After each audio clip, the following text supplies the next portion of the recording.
లోక్సభ ఎన్నికలపై ఫోకస్ పెంచిన ప్రధాని మోదీ 10 రోజుల్లో దేశవ్యాప్తంగా సుడిగాలి పర్యటనలు చేయనున్నారు.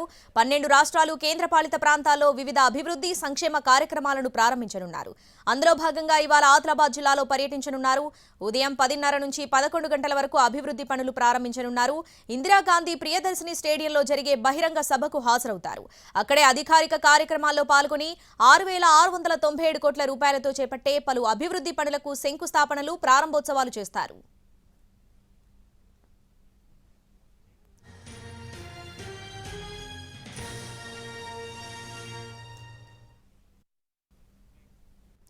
దీనికి సంబంధించి పూర్తి అప్డేట్స్ మా ప్రతినిధి సారంగపాణి లైవ్ లో అందిస్తారు. సారంగపాణి.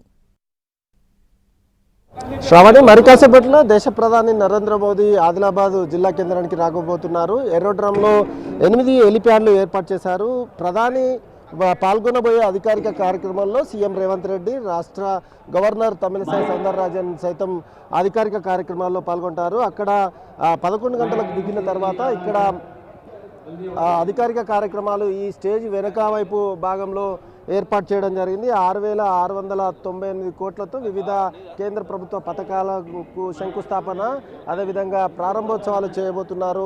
ఎన్టీపీసీని జాతికి అంకితం చేయబోతున్నారు ప్రధాని. అయితే పార్లమెంట్ ఎన్నికలకు ముందు జరగబోతున్న సభ, తొలి సభ ఎన్నికల శంఖారావ సభగా, విజయ సంకల్ప సభగా బీజేపీ నేతలు అభివర్ణిస్తున్నారు. భారీగా జన సమీకరణపై దృష్టి పెట్టారు. ఇప్పటికే ప్రధాని రాక కోసం అన్ని రకాల ఏర్పాట్లు చేశారు. అధికారికంగా అటువైపు స్వాగతం పలికేందుకు రాష్ట్ర ముఖ్యమంత్రి రాబోతున్న నేపథ్యంలో కట్టుదిట్టమైన భద్రత ఏర్పాట్లు చేశారు. ప్రధాని పర్యటన నేపథ్యంలో ఇంటర్ పరీక్షలకు హాజరయ్యే వాళ్ళ కోసం ప్రత్యేకమైన ఏర్పాట్లు చేశారు. 9 సెంటర్లకు సంబంధించి ప్రత్యేక బస్సులు ఏర్పాటు చేసి విద్యార్థులను తరలించడం జరిగింది. ఇటు ప్రధాని వస్తున్న దృష్ట్యా 1600 మంది పోలీసులు, 15 జిల్లాలకు సంబంధించిన స్టాఫ్ ఇక్కడ బందోబస్తులో భాగస్వాములు అవుతున్న పరిస్థితి అయితే కనిపిస్తుంది. మరి కాసేపట్లో ఇటు సీఎం, అదేవిధంగా గవర్నర్ రాబోతున్నారు. ఆ తర్వాత ప్రధాని మోదీ ఇక్కడికి వస్తారు.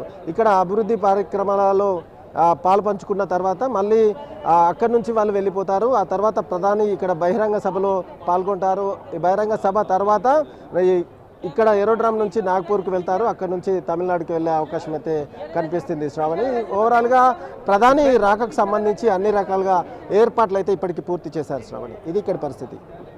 Right Sarangapani, thanks for the update.